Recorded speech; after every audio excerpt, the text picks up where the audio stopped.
la Bwana wetu Yesu Kristo, tunajikabidhi mbele yako wakati wa ibada hii ambao sasa ni yako, tunajikabidhi kwako pia. Tunajikabidhi wenyewe tuwe vyombo ambavyo utavitumia upendavyo, na pia utatupatia masikio ya kusikia na kuelewa. Basi Bwana Mungu wangu, chukua nafasi hii uweze utukufu wako uonekane, nguvu zako ziweze kuonekana mahali hapa, na pia tuwe sisi mashahidi ambao tumekuja pamoja tuweze kushiriki ili ushuhuda huu uweze kusambaa kwamba wewe ni Bwana. Katika jina la Kristo Bwana ni Bwana. Mungu awabariki sana. Najua mtu wangu anateseka kidogo hapo, hajazoea kupiga kwenye ango. Nasijia labda nimweke kwenye kona ile pale wale watoto wako, alafu tumeweka hiyo kona. Au kwa sawa? Sawa. Kwa sawa. Sana. Sisi huwa tunapiga hizi picha kwa sababu tumeamua tusambaze kwa wale ambao hawaendi makanisani. Kuna watu hawaendi makanisani kabisa, wameamua wao hawaendi, lakini wanafungua vitarakisi vyao, utawakuta kila saa hata barabarani wanakaribu wagongwe na magari. Lazima tumewatumia ujumbe huko. Ikiwa wanafungua ya kwanza, ya pili, ya tatu, ya nne, ya tano, yetu inaingia. Wanaiona kwa sababu habari hizi mpaka zitangazwe kila mtu azipate. Mungu ni mwema kabisa. Tulikuwa tunashindwa ulimwengu mzima utajuaje, na kuna njia imetokea sasa na kutangaza ulimwengu ujue. Sasa naomba mniruhusu mimi ile huduma nimepewa ni ya mwalimu. Hivyo mimi si pastor. Mimi si mwinjilisti. Mimi si nabii. Mimi ni mwalimu. Na huduma ya walimu haieleweki sana. Sababu mwalimu huenda kina ndani ili akachimbue wanafunzi wapate kuelewa. Ndio. Si ndio? Na ukiweka mwalimu na mwinjilisti pamoja, mwinjilisti anaanza kuchoka. Lakini hata kuchapa haraka, akwambia Yesu ni Bwana, usipoamini Yesu Kristo utaingia motoni, mkubali Kristo uokolewe, aokoke basi. Aseme mimi nimeokoka. Lakini tunaambiwa kwamba wokovu unapatikana kwa imani. Si ndio? Sasa imani mpaka Yesu Kristo alifundisha watu, alikuwa mwalimu. Lazima huduma hiyo ya Yesu Kristo pia iendelee. Sasa ndio mimi basi mnaniona hapa. Hivyo mtaniuia radhi nikianza kwenda kindani. Alright.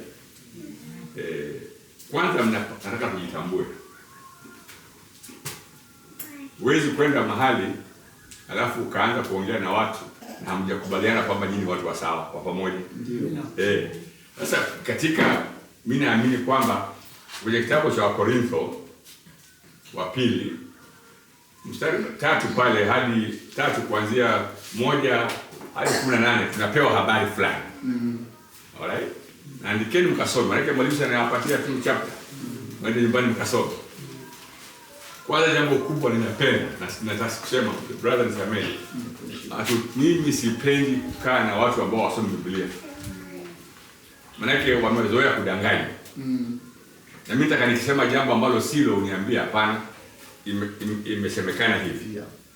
Wewe nataka kuwahimiza nyote msome Biblia. Kama kule kutoka Likoni, mimi niko Likoni bado tunashiriki.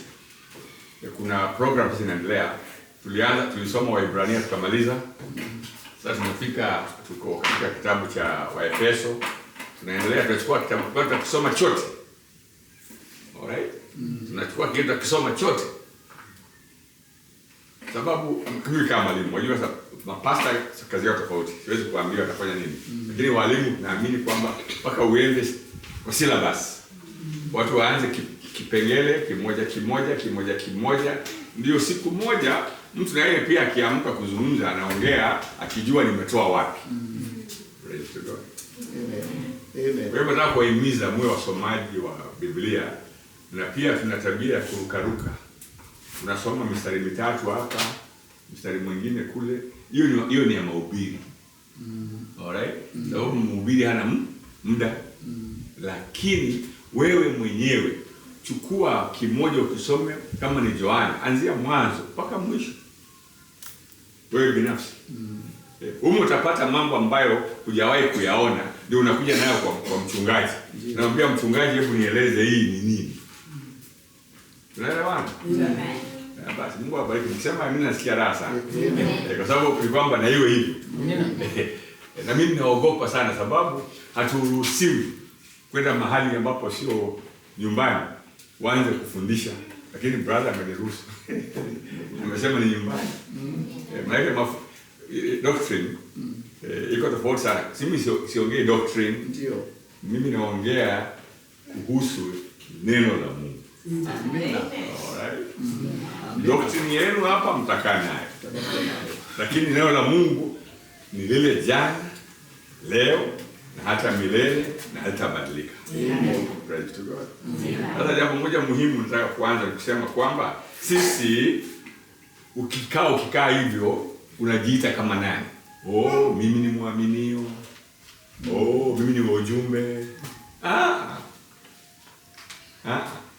Wewe si mwaminio wala si ujumbe. Wewe unaamini, wewe si mwaminio. Unanisikia vizuri? Wewe ni nini? Unaamini.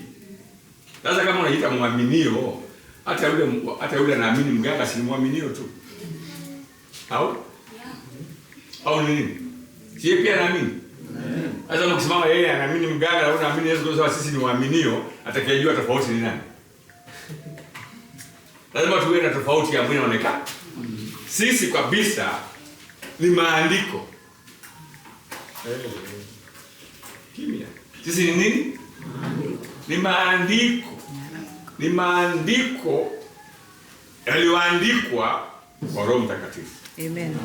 Sisi ni maandiko yaliyoandikwa kwa Roho Mtakatifu. Yaani sisi ni neno la Mungu. Amen. Lilo hai. Alright? Neno la Mungu lilo hai. Kwa hivyo hiyo ndio tunaamini. Wao watatuita waaminio. Sisi hatuwezi kuita waaminio. Walipokuwa kule nafikiri Corinth, watu waliwaona wakasema wale ni Wakristo. Wao hawakuita Wakristo. Nimesoma Biblia nzima sikuona mahali Paulo amesema mimi ni Mkristo. Alisema hivyo. Petro anasema mimi ni Mkristo. Watu wa nje ndio wanafaa kusema wale ni waaminio wa Yesu Kristo. Sisi tunajua sisi ni andiko. Tukutana na mtu tunachotoka kwenye kinywa chetu ni andiko. Ukiongea na mtu hapa kwenu, ukimaliza anasema yule alikuwa yasema nini? Maana mara kwanza hataelewa. Alikuwa yasema nini? Ndio arudi mara ya pili asiki au mfuate mara ya pili. Ukifungua mdomo hivi ni andiko. Alright? Praise to God. Hapo mambo ya madogo haya ya sijui kusengenya ataishia hapo. Tasengenyaje mtu kwa andiko? Mtu andiko alisengenyi mtu. Praise to God. Sasa tunafaa kujua hivi. Tunasomwa. Hata kama wewe hujui ni andiko, yeye anajua, anakusoma. Kwa hivyo unasomwa kila dakika, kila saa. Na kama unasomwa, wewe ni andiko gani? Wako nijibu hapo mwenyewe. Tunasomwa, hatusomwi kwa sababu niko na wino, tunasomwa kiroho. Alright. Wanajua ni roho gani iko ndani yako. Usiwaone hivi, wanajua ni roho gani iko ndani yako sababu tayari wameisoma. Hata ukipanuka maneno mengi lakini maneno unayosema washakusoma. Kwa hivyo ni muhimu sasa kwanza tujitambue, ukishajitambua tujitayarishe na tujitengeneze. Kama vile mmevaa nguo, kila mtu amevaa nguo, hakuna mtu amekuja hapa uchi, si ndio? Ukichagua nguo yako mwenyewe ukavaa, si ndio? Na hakuna siku unatembea uchi. Sasa na wewe pia ujue unapotembea unasoma.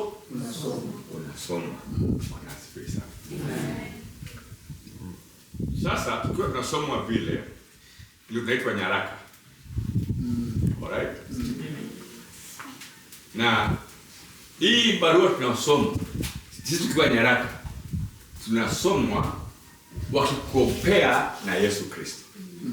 Ulisikiza wanakompea na nani? Hata wale ambao hawamjui unavyomjua, lakini wana habari zake wanasema yaani wao Yesu wao yuko hivi.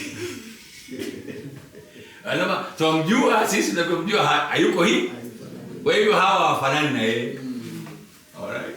Kwa hivyo lazima tuanze kubadilika, tuanze kujua kwamba tunasomwa, na wakisomwa tunafananishwa. Kwa hivyo tujue yule ambaye tunafananishwa na yeye. Sawa. Amina. Ukimjua yule ambaye tunafananishwa na yeye, basi ni rahisi kuwa kama yeye. Amen. Hiyo ndio kazi ya walimu sasa. Kueleza watu mambo kama hayo.